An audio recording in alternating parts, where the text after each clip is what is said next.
You wake up and your chest is already tight. You're not even fully conscious yet, but your body is. Your heart is racing. Your mind is spinning. You haven't checked your phone. You haven't gotten out of bed. But the anxiety is already there, waiting for you like an unwelcome guest who never leaves. And the question that haunts you is simple. Why? Why do you feel this way when nothing is technically wrong? When your life, on paper, is fine. When you have no immediate threat, no visible danger, no clear reason to feel like your nervous system is at war with itself. Most people assume anxiety is a malfunction, a chemical imbalance, a disorder, something broken in the brain that needs to be fixed, medicated, or managed. But Carl Jung had a different perspective, one that's both more challenging and more liberating than anything you'll hear in a typical therapy session. Jung suggested that anxiety isn't always a problem. Sometimes it's information. Sometimes it's not a sign that something is wrong with you. It's a sign that something is right, that you're waking up, that your psyche is trying to tell you something your conscious mind refuses to hear. Jung called this process becoming conscious, and it's not peaceful. It's not serene. It doesn't look like a meditation retreat or a wellness Instagram post. It looks like anxiety. It feels like your life is falling apart. It feels like you can't breathe, can't think, can't function the way you used to. And that's because, in a very real sense, the version of you that used to function is dying. And something new, something more authentic, more whole, more real, is trying to be born.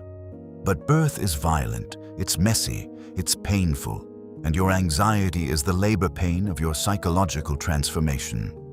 Most people don't understand this because they've been taught to see anxiety as the enemy, as something to suppress, numb, or eliminate. And yes, there are times when anxiety is purely physiological, when it's a chemical response that needs medical intervention. But Jung observed that for many people, especially those in the second half of life or those going through major transitions, anxiety isn't random. It's not purposeless. It's the psyche's alarm system going off because you're living in a way that's fundamentally misaligned with who you actually are. You're playing a role, performing a persona, living someone else's life, and your unconscious knows it. It feels it. And it's screaming at you through the only language it has, physical and emotional symptoms. This is why anxiety often gets worse when your life gets better. You get the promotion, you achieve the goal, you reach the milestone, and instead of relief, you feel more anxious. Instead of satisfaction, you feel emptiness. Instead of peace, you feel panic. And everyone tells you that you should be grateful, that you should be happy, that you have everything you wanted. But the anxiety doesn't care about logic. It doesn't care about what you're supposed to feel. It cares about truth. And the truth your unconscious is trying to communicate is this. This life you're living isn't yours. This identity you're performing isn't real. This path you're walking is leading you further from yourself, not closer. Jung saw anxiety as the psyche's resistance to inauthenticity. When you betray yourself, when you ignore your instincts, suppress your desires, silence your intuition, abandon your values, live according to external expectations rather than internal truth, your unconscious rebels. It doesn't rebel with words or thoughts. It rebels with symptoms. Anxiety, depression, panic attacks, insomnia, physical illness, compulsive behaviors, emotional numbness. All of these are the psyche saying, stop, turn around, this is not the way. But here's the problem. Consciousness is terrifying. It means facing what you've been avoiding. It means admitting that the life you've built might not be the life you want. It means recognizing that the relationships you're in might be based on who you pretended to be, not who you are. It means acknowledging that your career, your identity, your entire sense of self might be constructed on foundations that were never yours to begin with. And that level of honesty is destabilizing. It shakes everything. It questions everything, and so the psyche hesitates. It creates anxiety as both a push toward consciousness and a warning about how much it will cost. This is what Jung meant when he said, "There is no coming to consciousness without pain." Becoming conscious means dismantling the false self. It means letting the persona crack. It means facing the shadow, all the parts of you that you've disowned, repressed, denied, or hidden because they didn't fit the image you needed to maintain. And anxiety is the feeling of that internal war. The part of you that's waking up versus the part of you that's terrified of what waking up will require. Think about what triggers your anxiety most. Is it decision-making? That might be because you've spent so long living according to other people's expectations that you no longer trust your own judgment. Is it social situations? That might be because you've been performing a persona for so long that you're terrified someone will see through it. Is it intimacy? That might be because real connection requires you to be vulnerable, and vulnerability means letting someone see the parts of you that you've spent years hiding. Is it success? That might be because success forces you into visibility, and visibility means you can no longer hide behind mediocrity or the excuse that you haven't really tried yet. Anxiety, from a Jungian perspective, is often the friction between who you are and who you've been pretending to be. It's the psychic energy that builds up when you're living at odds with your own nature. And the more you try to suppress it, ignore it, or medicate it away without addressing the underlying misalignment, the stronger it becomes. Because the unconscious doesn't give up. It doesn't get tired.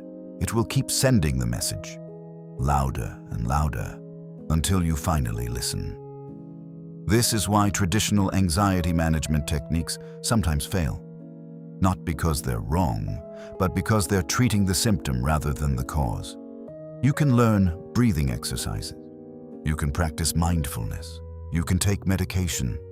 And sometimes those things help. But if the root cause is existential, if your anxiety is your psyche's way of telling you that you're living the wrong life, that you're betraying yourself, that you're suffocating under a false identity, then no amount of coping mechanisms will bring you peace. The only thing that will bring you peace is the thing you're most afraid of. Change. Transformation. Becoming who you actually are instead of who you've been trained to be.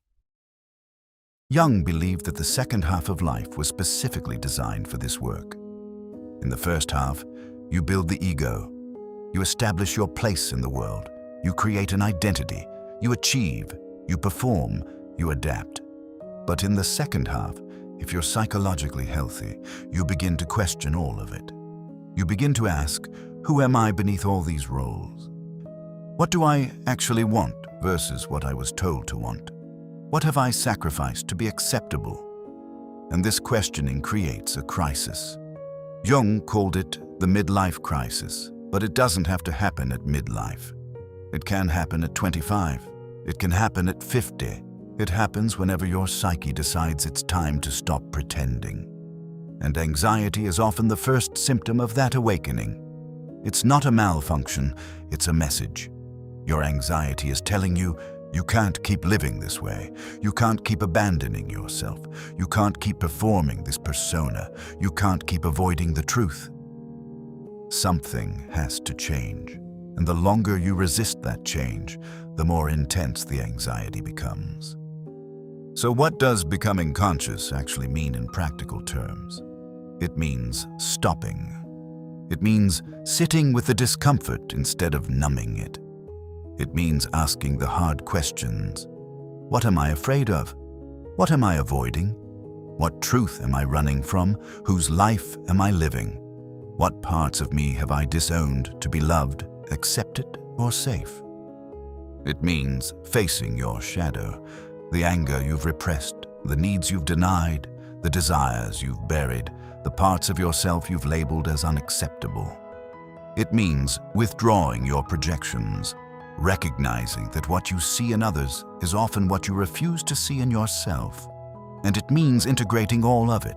Not becoming perfect, not fixing yourself, but becoming whole, becoming real, becoming conscious. And here's what Jung knew that most people don't. Once you start becoming conscious, the anxiety doesn't disappear immediately, but it changes. It transforms from a vague, generalized dread into specific, actionable information. You stop feeling anxious about everything and start feeling anxious about the specific things that actually matter. The relationship that's draining you, the job that's killing your soul, the identity that's suffocating you, and that specificity gives you power because you can't change everything. But you can change one thing, one choice, one step toward truth. Your anxiety isn't a life sentence, it's an invitation. An invitation to stop performing and start being. To stop abandoning yourself and start reclaiming yourself. To stop living unconsciously and start living with awareness, intention, and authenticity. Jung believed that the goal of life wasn't happiness, it was individuation. Becoming who you truly are, and that process is rarely comfortable. But it's the only path to real peace. So the next time anxiety grips you, don't just ask, "What's wrong with me?" Ask, "What is my psyche trying to tell me? What am I avoiding? What truth am I running from? What part of my life is out of alignment?"